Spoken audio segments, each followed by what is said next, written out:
Hello बच्चों, ये chapter number 13 है एनसीईआरटी क्लास 12 फिजिक्स का। न्यूक्लियाई चैप्टर है। इसमें हम लोग न्यूक्लियाई के बारे में पढ़ेंगे, न्यूक्लियस के बारे में पढ़ेंगे कि न्यूक्लियस के अंदर कौन कौन से पार्टिकल्स होते हैं। ठीक है, उसका मास अप्रॉक्स कितना होगा, डेंसिटी क्या होगा, रेडियस का फॉर्मूला क्या होगा, स्टेबिलिटी कब गेन करता है, कब अनस्टेबल होता है, ये सारी चीज़ें हम लोग यहाँ पर डिस्कस करने वाले हैं। ठीक है, देखिए यहाँ लिखा है मैंने, in every atom the positive charge and mass are densely concentrated at the center of atom forming its nucleus। मतलब किसी भी एटम में बच्चों जो मेनली जो पॉजिटिव चार्ज होता है या जो मास होता है एटम का, वो लगभग 99.995% वो सब न्यूक्लियस के अंदर होता है। ठीक है, यहाँ देखिए, in the previous chapter we have learned that in every atom the positive charge and mass are densely concentrated at the center of the atom forming its nucleus। The overall dimensions of a nucleus are much smaller than those of an atom। बच्चों जो dimension होता है nucleus का ना, वो बहुत ही छोटा होता है। एटॉमिक स्ट्रक्चर चैप्टर में इस चीज़ को दिखाया गया है। ठीक है, देखिए यहाँ पर जैसे ये एटम हो गया ना, तो इसमें जो न्यूक्लियस होगा ना, वो बहुत ही छोटा सा पार्ट है न्यूक्लियस। मतलब जो न्यूक्लियस का डायमेंशन होता है वो बहुत ही छोटा होता है। ठीक है, बहुत छोटा होता है एटम के डायमेंशन के रिस्पेक्ट में। ओके, ये एक्सपेरिमेंट भी किया गया अल्फा पार्टिकल का, मतलब स्कैटरिंग करा के, है ना, experiments on scattering of alpha particles demonstrated that the radius of nucleus was smaller than the radius of an atom by a factor of 10 to the power 4। मतलब लगभग 10,000 टाइम्स स्मॉलर होता है जो न्यूक्लियस का रेडियस होता है ना, वो 10,000 टाइम्स कम होता है एटम के रेडियस से। मतलब जो एटम का रेडियस मान लीजिए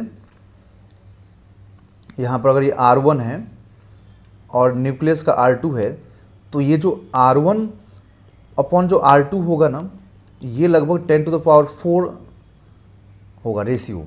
मतलब ये R1 मतलब न्यूक्लियस एटम्स का जो रेडियस होगा वो बहुत ही लार्ज होगा। ठीक है, this means the volume of nucleus is about 10 to the power -12 times the volume of atom. अब देखो 10 to the power -12 बोलने का मतलब ये हुआ कि अगर हम वॉल्यूम की बात करें रेशियो का, तो एटम का जो वॉल्यूम होगा ना वो 10 to the power 12 times, atom का जो वॉल्यूम होगा वो 10 to the power 12 टाइम्स ज़्यादा होगा किससे, न्यूक्लियस से। या इसी का अगर उल्टा हम रेशियो ले लें तो 10 to the power -12 हो जाएगा। तो उसी चीज़ को बोला है कि जो न्यूक्लियस है ना, उसका जो वॉल्यूम है वो एटम से इतना कम होता है। ठीक है, in other words N atom is almost empty. मतलब एटम जो होगा ना ऑलमोस्ट एम्प्टी होगा, क्योंकि सारा मास कहाँ होता है बच्चों, न्यूक्लियस के अंदर होता है। If an atom is enlarge to size of classroom, अगर क्लासरूम का साइज़ का कर देना, जैसे मान लीजिए क्लासरूम साइज़ या अपने रूम का ही साइज़ समझ लीजिए, तो आपके रूम में छोटा सा एक जो ड्रॉप होगा ना, छोटा सा पॉइंट होगा, इस पॉइंट के बराबर न्यूक्लियस हो जाएगा। The nucleus would be smaller, would be the size of pin head. The nucleus contains most of the mass of the atom. जो मैक्सिमम जो मास होता है ना न्यूक्लियस का, एटम्स का, वो न्यूक्लियस के अंदर होता है। कितना होता है बच्चों, 99.9, है ना, 99.9 लगभग। मतलब एक तरह समझ लो कि ऑलमोस्ट सारे मास वहीं पर हैं न्यूक्लियस के अंदर। ठीक है, तो इसीलिए कहा गया कि डेंसली कॉन्सेंट्रेटेड वहीं पर होता है। अब यहाँ पर क्वेश्चन ये अराइज होता है कि क्या जो न्यूक्लियस का स्ट्रक्चर है वो एटम की तरह है? अगर ऐसा है तो कौन से पार्टिकल्स से बना हुआ है न्यूक्लियस? ठीक है, कैसे एक दूसरे को ये होल्ड करके रखे हुए हैं? भाई न्यूक्लियस जो है ना, क्या उसका स्ट्रक्चर एटम जैसा है या नहीं, ये समझना है अपने को। अगर है तो न्यूक्लियस कौन से पार्टिकल्स से बना हुआ है, और जो पार्टिकल्स से बना हुआ है न्यूक्लियस, वो पार्टिकल्स कैसे मतलब न्यूक्लियस के अंदर मतलब रुके हुए हैं, क्या रीज़न है कि अंदर में रुके हुए हैं। ठीक है, कौन सा ऐसा फोर्स है जो उनको होल्ड करके रखा है। इन्हीं सब क्वेश्चंस का जवाब बच्चों आपको यहाँ पर मिलेगा इस चैप्टर में। ठीक है, देखिए मैंने यहाँ पर लिख भी रखा है, the overall dimensions of nucleus. जो भी हम लोगों ने यहाँ पढ़ा ना, यहाँ पर जो भी हम लोगों ने पढ़ा है सब लिखा है मैंने यहाँ पर शॉर्ट में। The overall dimensions of nucleus are much smaller than those of an atom. Mass of an atom is very small compare to kilogram. देखो जो मास होता है बच्चों वो बहुत ही छोटा होता है, किसका, एटम का मास किलोग्राम के रिस्पेक्ट में। देखिए यहाँ पर समझना है उस चीज़ को। The atomic mass is and composition of nucleus. अब एटॉमिक मास क्या होगा, मतलब भाई एटम है तो उसका मास तो होगा ना, और एटम का सारा मास कहाँ कॉन्सेंट्रेटेड है बच्चों, न्यूक्लियस में। The mass of an atom is very small compare to a kilogram.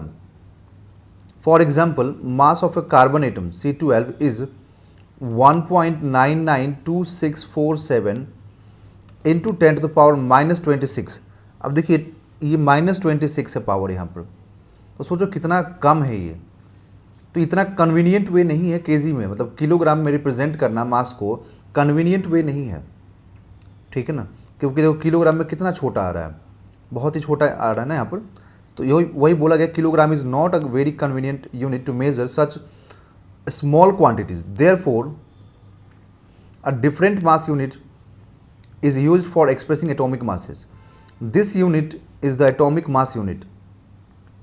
अब किलोग्राम तो उतना कन्वीनियंट है नहीं, तो किलोग्राम को उसको रिप्लेस करके यहाँ पे एटम्स के केस में मास का यूनिट बताया गया कि एटॉमिक मास यूनिट यूज़ कीजिए आप, जिसको यू से डिनोट करते हैं। मतलब आपको केजी यूज़ नहीं करना है एटम्स के लिए, आपको यू करना है। तो अब ठीक है, चलो यू तो हम यूज़ करेंगे बच्चों, बट अब ये यू कैलकुलेट कैसे होता है, एटॉमिक मास यूनिट बोलते हैं इसको हम लोग। तो ये एटॉमिक मास यूनिट कैलकुलेट कैसे होता है, तो इसको डिफाइन किया गया कि वन एटॉमिक मास यूनिट, मतलब one u, that is one atomic mass unit, is defined as 1/12 of the mass of carbon atom. 1/12 of the mass of the carbon atom. तो वन एटॉमिक मास यूनिट को define किया गया mass of one carbon atom divided by 12, क्योंकि 1/12 है। तो one carbon atom का मास कितना है, 1.992647 इंटू 10⁻⁻26 kg। इसको 12 से डिवाइड कर दीजिए, मतलब ऐसा डिफाइन ही किया गया, ऐसा डिफाइन किया गया 1/12 of mass of carbon atom, ठीक है। तो 12 से डिवाइड करने के बाद ये आया है यहाँ पर, ठीक है। और इसी को बोलते हैं हम वन एटॉमिक मास यूनिट, जो कि किसके कितने के इक्वल है, 1.660539 into 10⁻⁻27। The atomic masses of the various elements expressed in atomic mass unit are. बोला गया कि अब जो और भी बहुत सारे एलिमेंट्स हैं, सारे एलिमेंट्स का मास को आपको अब केजी में तो रिप्रेजेंट करना नहीं है, आपको किस में रिप्रेजेंट करना है, एटॉमिक मास यूनिट में। तो इस चीज़ को ऑब्जर्व किया गया, देखा गया, मतलब कैलकुलेट करके कि atomic masses of various elements, और भी जो एलिमेंट्स है जैसे हाइड्रोजन हो गया, नाइट्रोजन हो गया, क्लोरीन हो गया, ठीक है, ऑक्सीजन हो गया, बहुत सारे हैं, पीरियोडिक टेबल में तो बहुत सारे एलिमेंट्स हैं।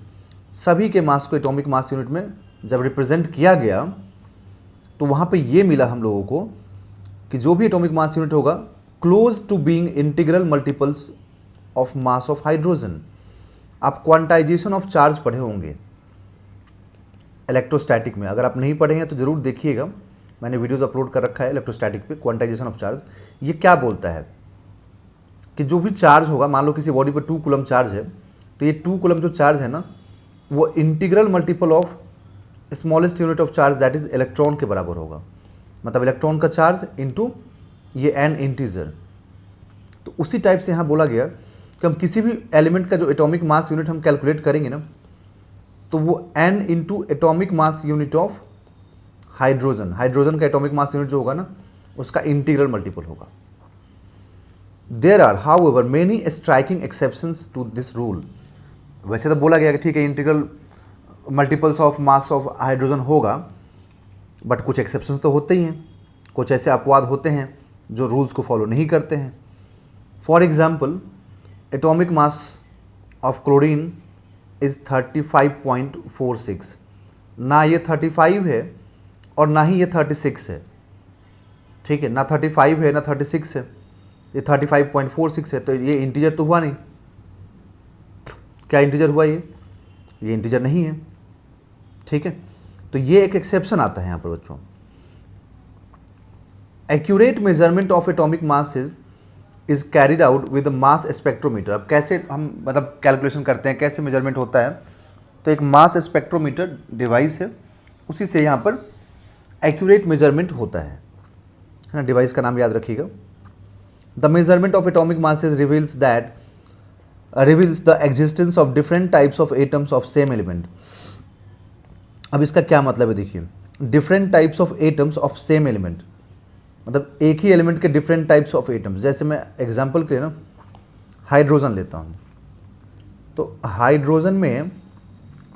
हाइड्रोजन चलो ठीक है एलिमेंट हो गया, बट इसके यहाँ पर डिफरेंट टाइप्स ऑफ एटम्स भी तो है ना। एक तो हाइड्रोजन, एक ड्यूटेरियम भी है और एक ट्रिटियम भी है। तो 3 एटम्स तो मिल गए हम लोगों को। भाई एलिमेंट तो हाइड्रोजन है, बट इसके 3 आइसोटोप्स यहाँ मिले ना, 3 आइटम्स तो मिले अपने को।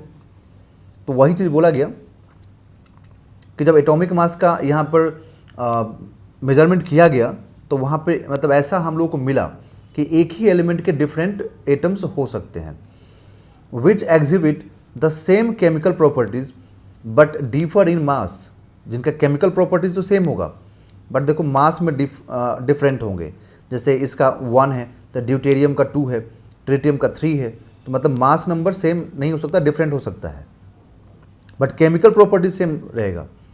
Mass number different but chemical properties same रहेगा। देखो ये यहाँ पर एटॉमिक नंबर 1 है, एटॉमिक नंबर 1 है, एटॉमिक नंबर 1 है, एंड एटॉमिक नंबर आगे हम पढ़ेंगे कि एटॉमिक नंबर किसको रिप्रेजेंट करता है, नंबर ऑफ प्रोटॉन्स को। इसका मतलब नंबर ऑफ प्रोटॉन्स यहाँ पर सेम है।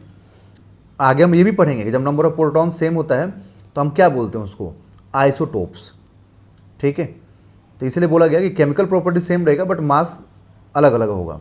सच atomic species of same element differing in mass are called isotopes. ऐसे एटॉमिक स्पेसीज जो मास में डिफर तो कर रहे हैं, ठीक है, बट केमिकल प्रॉपर्टीज यहाँ पर सेम है, तो उसको हम बोलते हैं यहाँ पर आइसोटोप्स। मतलब जिनके प्रोटॉन सेम होंगे, नंबर ऑफ प्रोटॉन सेम होगा, तो हम बोलेंगे isotopes. In Greek isotope means the same place.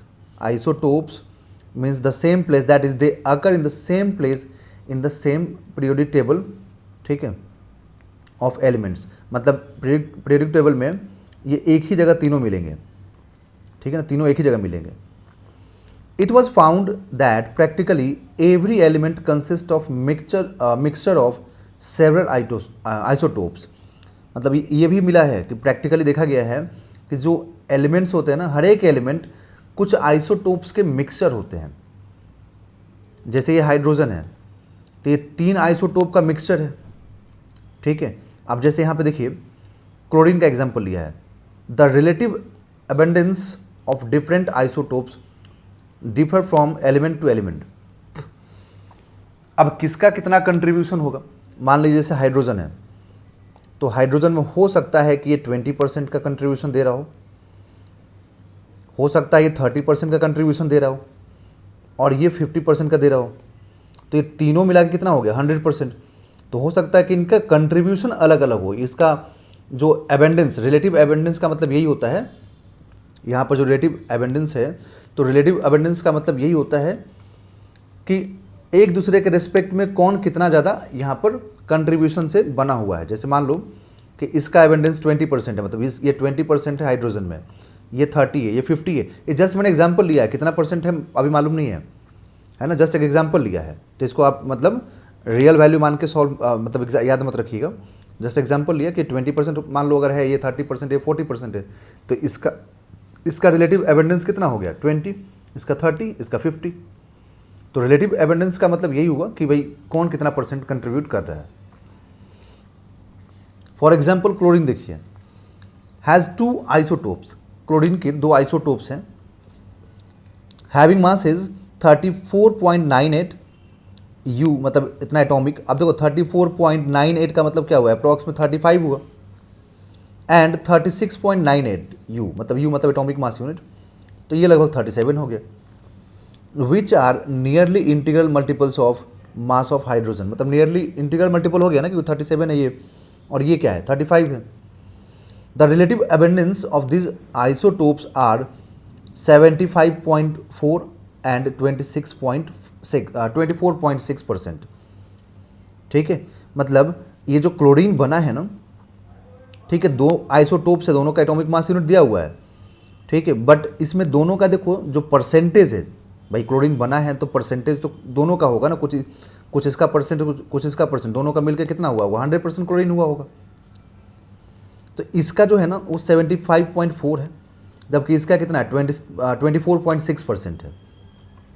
तो जो रिलेटिव अबेंडेंस होगा वो अलग अलग हो सकता है भाई, क्वांटिटीज अलग अलग हो सकती हैं आइसोटोप्स के, ठीक है। The relative abundance of this isotopes are दिया हुआ यहाँ पे respectively. Thus average mass of chlorine atom is obtained by weighted average of the masses of the two isotopes which works out to B.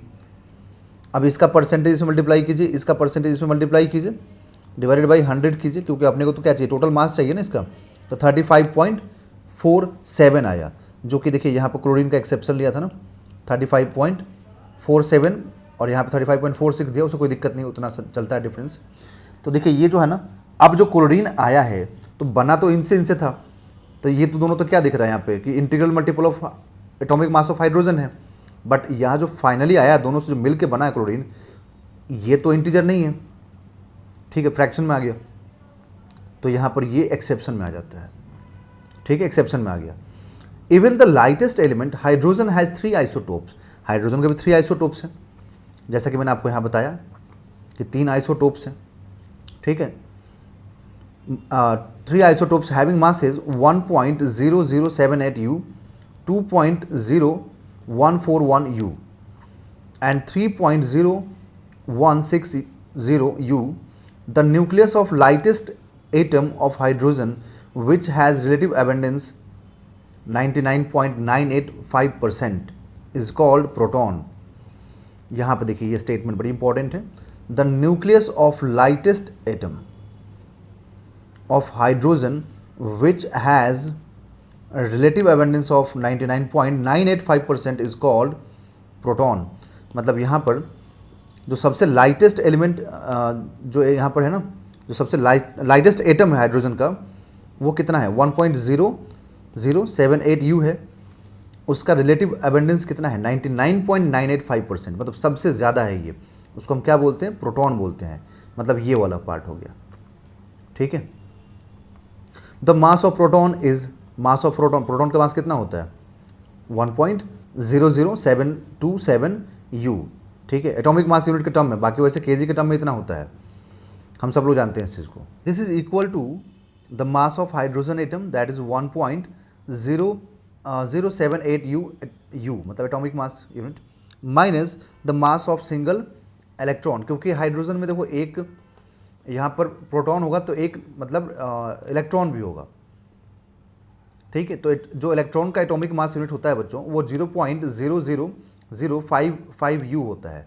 तो जो hydrogen atom का atomic mass unit है उसमें से आप इसको सब्ट्रैक्ट कर दीजिए, मतलब ये हुआ कि 1.00783 U में से अगर आप ये 0.00055 U सब्ट्रैक्ट कर देते हैं तो आपको किसका मिलेगा मास, इसका मतलब मिल जाएगा, मास ऑफ प्रोटॉन मिल जाएगा एटॉमिक मास यूनिट के टर्म में। The other 2 isotopes of hydrogen are called deuterium and tritium, ठीक है। मतलब अभी जस्ट आपको मैंने एक्सप्लेन किया था कि ये ड्यूटेरियम हो गया, ये ट्रीटियम हो गया, ठीक है। ट्रीटियम न्यूक्लियाई बीइंग अनस्टेबल, जो ट्रीटियम होता है वो अनस्टेबल होता है और नेचुरली नहीं होता है, ये do not occur naturally and are produced artificially in laboratories. तो लैब में प्रोड्यूस किया जाता है, ये नेचुरली आपको नहीं मिलता है, तो ट्रीटियम बनाया जाता है, ठीक है। ओके, आई होप आपको समझ में आया होगा ये चीज़। अब देखिए यहाँ पर the positive charge in the nucleus is that, the positive charge in the nucleus is that of the protons.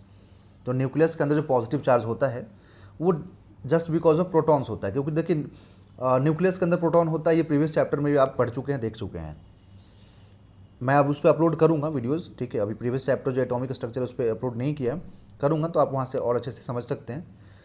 A proton carries 1 unit of fundamental charge and is stable. Proton जो होता है बच्चों न्यूक्लियस के अंदर stable होता है। Stable क्यों होता है, देखिए क्योंकि न्यूक्लियस में ना, हम आगे पढ़ेंगे, प्रोटॉन्स तो होता है यहाँ पर, है ना। प्रोटॉन्स देखिए मतलब ये E+ है, प्रोटॉन्स है, और प्रोटॉन्स के बीच में लगेगा तो क्या यहाँ पे इलेक्ट्रोस्टैटिक फोर्स, रिपल्सन फोर्स होगा। तो ये स्टेबल तो नहीं होना चाहिए था, बट यहाँ पे आगे हम पढ़ेंगे एक फोर्स, न्यूक्लियर फोर्स, जो पूरे यूनिवर्स में सबसे स्ट्रॉन्गेस्ट फोर्स होता है, न्यूक्लियर फोर्स। तो ये क्या करता है, इनको टाइटली बांध के रखता है, जिसकी वजह से स्टेबल होता है। ठीक है। It was earlier thought that nucleus में contain electrons, but this was ruled out later using arguments based on the quantum theory। तो पहले ये मानना था कि शायद इलेक्ट्रॉन्स भी न्यूक्लियस के अंदर ही होंगे, बट ऐसे बाद में इसको मतलब रूल आउट कर दिया गया कि मतलब क्वांटम थ्योरी के बेसिस पे कि नहीं, इलेक्ट्रॉन्स जो हैं वो न्यूक्लियस के अंदर नहीं होते, बाहर में होते हैं। All the electrons of an atom are outside the nucleus. We know that the number of this electrons outside the nucleus of atom is Z. देखो जितने, जैसे किसी भी एलिमेंट को अभी मैं दिखाऊंगा, ए और जेड से डिनोट करते हैं। यहाँ पर ए क्या हो गया, एक्स तो हो गया एलिमेंट, और ए हो गया मास नंबर, जेड हो गया एटॉमिक नंबर। तो जो एटॉमिक नंबर होता है ना, ये नंबर ऑफ प्रोटॉन को रिप्रेजेंट करता है। ठीक है, नंबर ऑफ प्रोटॉन्स को रिप्रेजेंट करता है। और किसी भी एलिमेंट में या एटम में number of protons is equal to number of electrons होता है। ठीक है, तो इसलिए क्या होगा कि number of electrons outside the nucleus जो होगा ना, वो एटॉमिक नंबर के बराबर होगा, that is number of protons के बराबर होगा। The total charge of the atomic structure is thus minus Z e. मतलब माइनस जेड ई बोलने का मतलब हुआ कि total number of electron into charge of electron. तो इलेक्ट्रॉन का चार्ज क्या होता है, माइनस ई होता है, और टोटल नंबर ऑफ इलेक्ट्रॉन, तो ये क्या होगा, minus Z e. And since the atom is neutral, the charge of the nucleus is plus Z e. By जितने नंबर ऑफ, क्योंकि तो कोई भी एटम क्या होता है, न्यूट्रल होता है बच्चों, है ना। बाय डिफॉल्ट कोई भी एटम देखेंगे आप तो न्यूट्रल ही होता है। तो जितने नंबर ऑफ प्रोटॉन्स होंगे उतने ही नंबर ऑफ इलेक्ट्रॉन्स होंगे, या फिर जितने नंबर ऑफ इलेक्ट्रॉन्स होंगे उतना ही नंबर ऑफ प्रोटॉन्स भी होने चाहिए। ठीक है, the number of protons in the nucleus of the atom is therefore exactly Z the atomic number. ठीक है, तो ये तो हो गया भाई प्रोटॉन न्यूक्लियस के बारे में बात होगी। ठीक है, कि उसमें चार्ज होता है, मास पूरा उसी में अंदर होता है, न्यूक्लियस के अंदर होता है। अब न्यूट्रॉन कैसे डिस्कवर हुआ था, तो न्यूट्रॉन का जो डिस्कवरी है, देखिए यहाँ पर क्या होता है, वैसे एक ही बार बोल सकता हूँ बट इसको समझिए एक बार क्या है। The nuclei of deuterium and tritium are isotopes of hydrogen. And isotopes का मतलब देखिए बच्चों क्या होता है, मैं आपको पहले भी बोला था, यहाँ लिख देता हूँ। आइसोटोप्स का मतलब हुआ नंबर ऑफ प्रोटॉन्स सेम होना, मतलब सेम नंबर ऑफ प्रोटॉन्स। ऐसे कोई भी एटम जिनमें नंबर ऑफ प्रोटॉन सेम हो उसको बोलते हैं आइसोटोप्स। तो ड्यूटेरियम एंड ट्रीटियम, तो ड्यूटेरियम एंड ट्रीटियम में देखिए, ये हो गया ड्यूटेरियम और ये हो गया ट्रीटियम। तो इसमें देखिए नंबर ऑफ प्रोटॉन्स तो सेम है, क्योंकि ये Z है और Z यहाँ पे देखो सेम है, 1 और 1 है, तो नंबर ऑफ प्रोटॉन्स तो सेम है। ठीक है, तो न्यूक्लियस के अंदर अगर नंबर ऑफ प्रोटॉन्स सेम है बट एटॉमिक नंबर देखो इसका 2 है और इसका 3 है, तो एटॉमिक नंबर तो वेरी कर रहा है। तो भाई न्यूक्लियस के अंदर इसका मतलब कि हम बोल रहे हैं कि नंबर ऑफ प्रोटॉन सेम है और एटॉमिक मास भी अलग अलग आ रहा है। दैट मीन्स कि प्रोटॉन के अलावा कुछ तो होगा अंदर में, वो क्या होगा वही देखना है अपने को। ठीक है, तो वही चीज़ बोला गया कि nuclei of deuterium and tritium are isotopes of hydrogen. They must contain only 1 proton each, but masses of the nuclei of hydrogen, deuterium and tritium are in the ratio 1:2:3, क्योंकि हाइड्रोजन ये होता है। तो देखिए मास नंबर 1, 2, 3, तो भाई मास तो अलग अलग आ रहा है। Therefore the nuclei of deuterium and tritium must contain in addition to a proton, मतलब प्रोटॉन के अलावे कोई एक न्यूट्रल मैटर भी होना चाहिए। अब न्यूट्रल ही क्यों होना चाहिए, अब न्यूट्रल क्वेश्चन तो राइज होगा ना कि भाई न्यूट्रल ही क्यों होना चाहिए। तो न्यूट्रल इसलिए होना चाहिए क्योंकि किसी भी एटम में आप देखिए, तो मैं बोल रहा हूँ कि भाई ठीक है यहाँ पर एक प्रोटॉन है तो बाहर में एक इलेक्ट्रॉन भी है। ठीक है, या फिर ऐसा बोलें कि बाहर में अगर एक इलेक्ट्रॉन है तो अंदर में एक प्रोटॉन होना चाहिए। ठीक है, क्योंकि एटम क्या होता है, न्यूट्रल होता है। तो न्यूट्रल होता है तो जितने नंबर ऑफ इलेक्ट्रॉन्स है उतना ही नंबर ऑफ प्रोटॉन होना चाहिए ना। फिर भी हम क्या देख रहे हैं कि यहाँ पे मास ज़्यादा है न्यूक्लियस के अंदर, इसका मतलब कि हम एक और प्रोटॉन तो नहीं बोल सकते हैं, क्योंकि एक एक्स्ट्रा प्रोटॉन बोल दोगे ना तो फिर क्या हुआ, न्यूट्रल नहीं हुआ एटम, फिर न्यूट्रल नहीं रहेगा एटम। तो इसलिए हम चार्ज को तो नहीं बढ़ा सकते हैं। तो इसका मतलब कि चार्ज में कोई चेंजेस होगा नहीं, तो कोई ना कोई न्यूट्रल एटम ही होगा, सॉरी कोई ना कोई न्यूट्रल पार्टिकल ही होगा जो सिर्फ मास दे रहा है बट चार्ज एक्स्ट्रा ऐड नहीं कर रहा वहाँ पे न्यूक्लियस के अंदर, ठीक है। तो इसलिए बोला गया कि some neutral matter, the amount of neutral matter present in the nuclei of this isotopes expressed in the units of mass of proton. बोला गया कि the amount of neutral matter present in the nuclei of this isotopes expressed in units of mass of a proton, मतलब proton के mass के unit में express किया जाता है, ठीक है, इज अप्रॉक्सीमेटली इक्वल टू 1 और 2। हो सकता है 1 और 2 हो, क्योंकि देखिए यहाँ पर तो कितना आया, एक ही पड़ा ना, यहाँ पर 2 है, ठीक है। तो इसलिए एक्सप्रेस्ड यहाँ लिखा है, एक मिनट की है, इज अप्रॉक्सीमेटली इक्वल टू 1 और 2, ठीक है, respectively. This fact indicates that the nuclei of atoms contain in addition to protons, मतलब ये तो फैक्ट इंडिकेट कर रहा है भैया कि एटम्स में प्रोटॉन्स के अलावा कुछ तो न्यूट्रल मैटर होगा, ठीक है, जो कि मल्टीपल्स ऑफ बेसिक यूनिट होगा, 1 2 3 4 हो सकता है, अलग अलग आइसोटोप्स पर डिपेंड करेगा। This hypothesis was verified in 1932 by James Chadwick who observed emission of neutral radiation when beryllium nuclei were bombarded with alpha particles। मतलब जेम्स चैडविक ने बच्चों इसको ऑब्जर्व किया गया कि जब भी हम अल्फा पार्टिकल्स से बेरिलियम न्यूक्लियाई को बम्बार्ड कर रहे हैं तो एक न्यूट्रल रेडिएशन हो रहा है।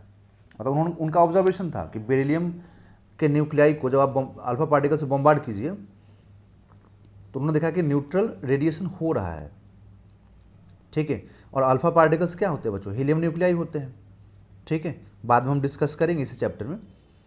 It was found that this neutral radiation could knock out protons from light nuclei such as those of helium, carbon and nitrogen, ठीक है। उन्होंने देखा कि ये जो है ना, ये जो न्यूट्रल रेडिएशंस हो रहे हैं ये प्रोटॉन को नॉकआउट कर सकता है लाइटर जो न्यूक्लियाई हैं उनमें से, जो कि हीलियम, कार्बन एंड नाइट्रोजन है। The only neutral radiation known at that time was photons, सिर्फ फोटॉन्स थे उस वक्त पे न्यूट्रल रेडिएशंस। उस वक्त पे किसी को नहीं मालूम था कि न्यूट्रॉन भी होता है, सिर्फ फोटॉन्स के बारे में मालूम था, ठीक है। देखिए यहाँ पर application of the principal of conservation of energy momentum showed that if neutral radiations consisted of photons, the energy of photons would have to be much higher than that is available from the bombardment of beryllium nuclei with alpha particles। ये observe किया गया कि भाई जो bombarding से जो energy निकल रहा है ना वो फोटॉन्स के एनर्जी को मैच नहीं कर रहा है, क्योंकि फोटॉन्स का एनर्जी तो बहुत हाई होता है। मतलब इस चीज़ को ऑब्जर्व किया गया है। देखिए यहाँ पर कि principle of conservation of energy and momentum showed that if neutral radiation consisted of photons the energy of photon would have to be much higher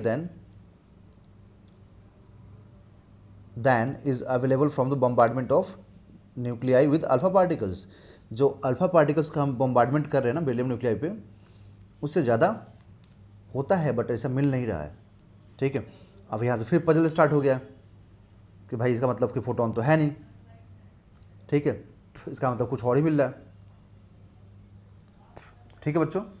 तो फिर यहाँ से जेम्स चैडविक उन्होंने मतलब सेटिस्फैक्टरीली इसको सॉल्व किया और उन्होंने बोला कि जो neutral radiations consist of very new type of neutral particle, जो मतलब जो नया, उन्होंने बोला कि ठीक है फोटोन तो है नहीं भाई, एनर्जी डिफर हो रहा है, फोटोन से अलग इसका एनर्जी आ रहा है, इसका मतलब फिर उन्होंने बोला कि ठीक है इसका मतलब ये फोटोन नहीं है तो एक अलग टाइप का पार्टिकल, इसको उन्होंने बोल दिया न्यूट्रॉन्स, ठीक है, उन्होंने बोल दिया न्यूट्रॉन्स।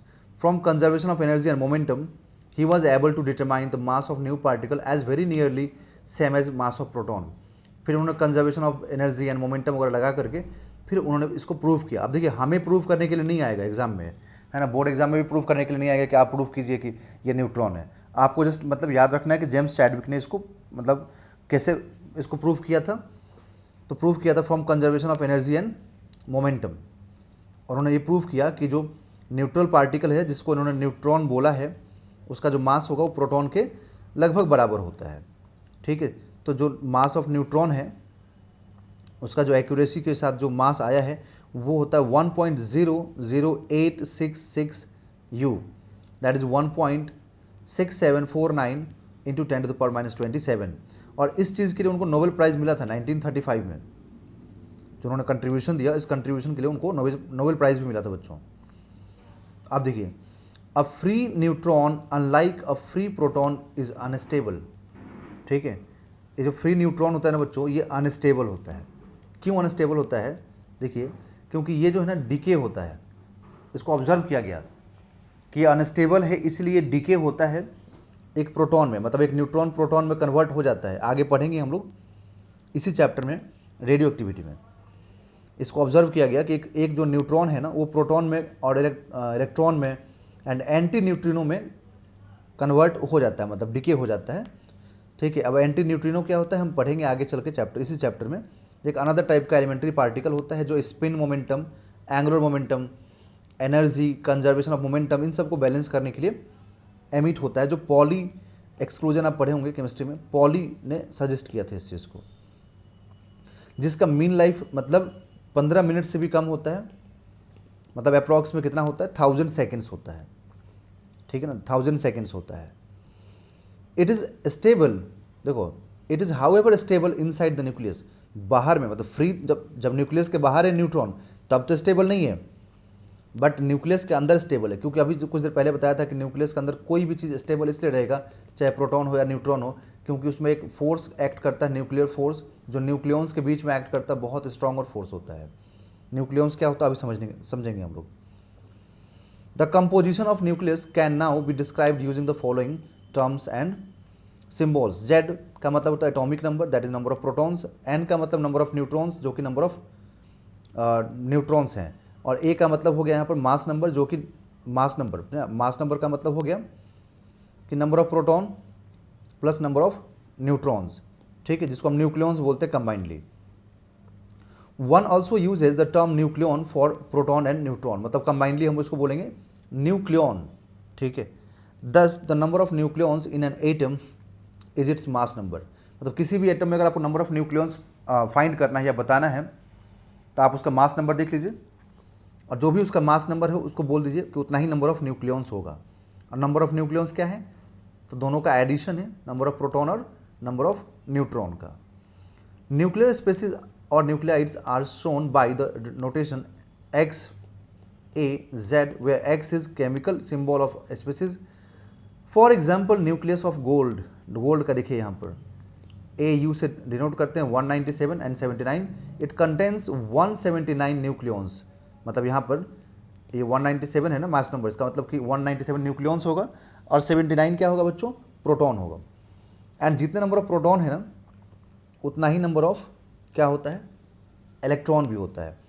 अब ये जो मास नंबर में से अगर आप ये सब्ट्रैक्ट कर देंगे, यहाँ पर मास नंबर में से अगर आप प्रोटॉन का नंबर सब्ट्रैक्ट करें तो आपको क्या मिलेगा, न्यूट्रॉन्स मिल जाएगा। तो मतलब ये हुआ कि 197 में से अगर आप 79 सब्ट्रैक्ट करेंगे तो आपको 118 मिलेगा नंबर ऑफ न्यूट्रॉन्स। तो नंबर ऑफ न्यूट्रॉन्स कितना हो गया गोल्ड में, 118।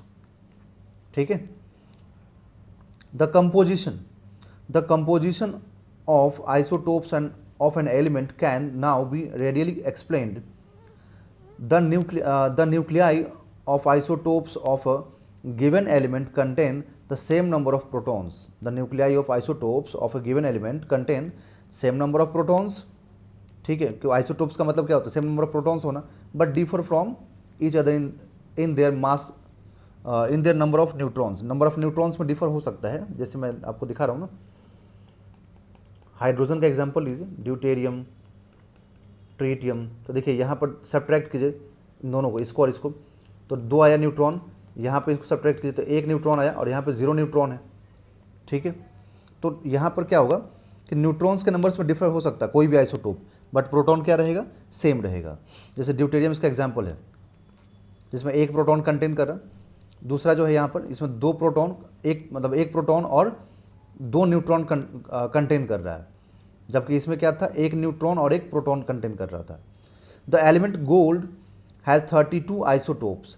32 आइसोटोप्स होते हैं इसके, ध्यान रखिएगा। जैसे हाइड्रोजन का 3 ही दिखा ना आपको आइसोटोप्स, गोल्ड के 32 आइसोटोप्स होते हैं। 32, ये इंपॉर्टेंट है, याद रखिएगा। 32 आइसोटोप्स होते हैं जो कि 173 से लेकर के 204 के मास नंबर के बीच में लाई करता है। We have already mentioned that chemical properties of elements depend on their electronic structure. As the atoms of isotopes have identical electronic structure, they have identical chemical behavior and all are placed in the same location in the periodic table. Chemical behavior यहाँ पर same होता है और एक ही जगह periodic table में सब लोग ये लाई करते हैं, ठीक है। All nucleides with same mass number are called isobar. जिनका मास नंबर सेम होता है, देखो जिनका Z सेम होता है, मतलब जिनका नंबर ऑफ प्रोटॉन सेम होता है, उसको बोलते हैं हम लोग आइसोटोप्स। जिनका मास नंबर सेम होता है उसको आइसोबार बोलते हैं। जिनका भी ये सेम होता है नंबर ऑफ न्यूट्रॉन्स, उसको हम आइसोटोन्स बोलते हैं, ठीक है। Nuclide with same neutrons but differ in atomic number are called isotones, ठीक है, आइसोटोन्स बोलते हैं बच्चों, ओके। अब हम लोग जो आगे के टॉपिक्स हैं जैसे कि साइज ऑफ द न्यूक्लियस, ठीक है, और ये mass energy and nuclear binding energy, ये सब हम अगले लेक्चर में, वीडियो लेक्चर में कवर करेंगे, ठीक है। तो बच्चों अगर आपको वीडियोस अच्छा लग रहा हो तो ज़रूर इसको लाइक कीजिए, सब्सक्राइब कीजिए, चैनल को शेयर जरूर करें अपने दोस्तों के साथ, क्योंकि कोई भी ऐसा स्टूडेंट जिसको एनसीईआरटी की लाइन्स समझ में नहीं आती होंगी उनको बहुत हेल्प मिलेगा यहाँ से, ठीक है। और अगर वीडियोज़ अच्छे लगें और कुछ अगर आप और इम्प्रूवमेंट चाहते हैं इसमें तो ज़रूर कमेंट बॉक्स में कमेंट करके बताइए, मैं उसको कोशिश करूँगा ज़रूर कि उसको इम्प्रूव कर सकूँ। थैंक यू बच्चों।